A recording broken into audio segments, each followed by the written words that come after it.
support of a form of gun control, keeping people who have deemed mentally ill away from guns. What are we going to do when we all know that that gets abused and liberals who are in power decide conservatives are mentally ill? They don't want gays to get married. Because it has happened already. There are people who the hand of government has destroyed their lives, their rights, by taking them away because they are quote-unquote mentally incapable of having them.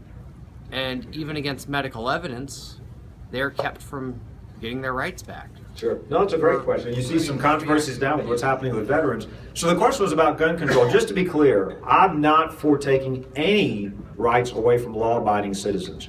What I supported in Louisiana, just to be clear, was we passed a law to make sure that the mental health records are being properly entered into the national background system. The law was already there that if you've been involuntarily committed into a mental health hospital, you shouldn't be able, or if a judge had ordered you incompetent, you shouldn't be able to go and buy a gun from a store, from a dealer. And so this was actually legislation endorsed by the NRA and other gun rights groups. So it wasn't taking away people's rights. It was simply making sure that the records that should have been going into the background check system went into that background check system. And I encourage other states to do it. I think about 40 states have passed laws like that. So in Louisiana, we corrected, updated our laws a couple of years ago to make sure that was happening. But to be clear about this, I'm a strong, and I think that's right, and I think that should happen. And there was a shooting in Lafayette, and the shooter in that case, I believe, should have been involuntarily committed to a mental health hospital and shouldn't have been able to buy a gun.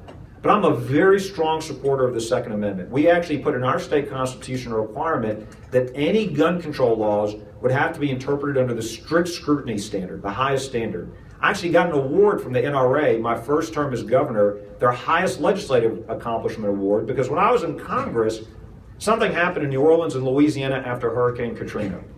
You may not have seen this story, but the authorities went door to door confiscating guns from law-abiding citizens. Now, you never thought that would happen in America. There's actually some chilling videos on the NRA website if you go and see them online. There's one woman in particular who was by herself in her home, not bothering anybody. She had food, she had water, self-sufficient. They came and took her gun, knocked down her door.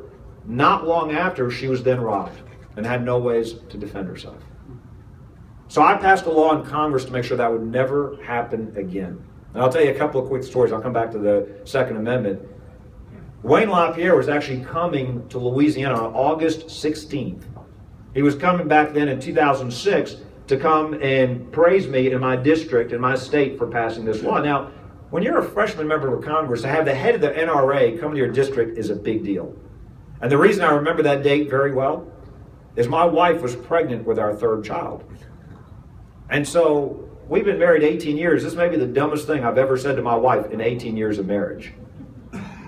I remember coming home, I was in Congress, I was coming home, I was home for that entire month of August. I told my beautiful wife, I said, now look, we can have this baby on any day but August 16th. I said, I'm home the entire month, but this one day Wayne LaPierre is coming in, so we can't have the baby that day. Well, of course, you know what happens. When you tell your wife not to have the baby, that was the baby that was born at home. And he actually was born, the first baby was 36 hours of labor, second baby was 24 hours, the last baby, Slade, this one, was born in 30 minutes. So at about 2:30, 3 o'clock in the morning, August 15th, he was born. I had the good sense, I thought about it for about a millionth of a second, I had the good sense not to ask my wife, hey, would it still be okay if I leave on August 16th? I didn't do that. I like being married. The other thing I'll tell you is my wife, like a lot of women and a lot of men after Hurricane Katrina and Rita, you know, my boys and I, we go duck hunting. And we have guns. We've had guns in our house. But my wife, that had never been something that was a big deal for her. But after Hurricane Katrina, there were a lot of people that said, you know, I want to learn how to shoot myself, just in case, just to be safe. Here's the discouraging thing. You know, for a while now, when we go to shooting ranges, inevitably the state police or the instructor or whoever happens to be there will come over and tell me, Governor, you know, your wife's a better shot than you are. Well, it's not anything any guy wants to hear.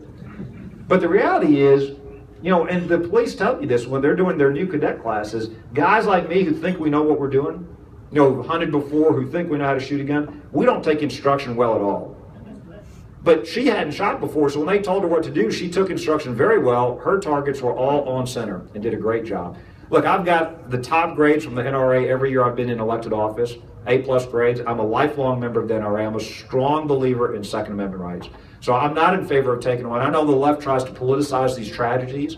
They try to use that as an excuse to take away our legal rights. I'm against taking away our rights from law-abiding citizens. Just to be clear, what we did do in Louisiana was to make sure that the records that were supposed to be going into the system were going into the system, because they hadn't been before in every case. And I think you're right. And this is not just a hypothetical in terms of potential abuse. We're seeing veterans now who may be having their legitimate rights infringed upon, and that's something I know the NRA and other rights groups are very, very concerned about. So you're exactly right. We shouldn't take away folks' Second Amendment rights. Yes, sir.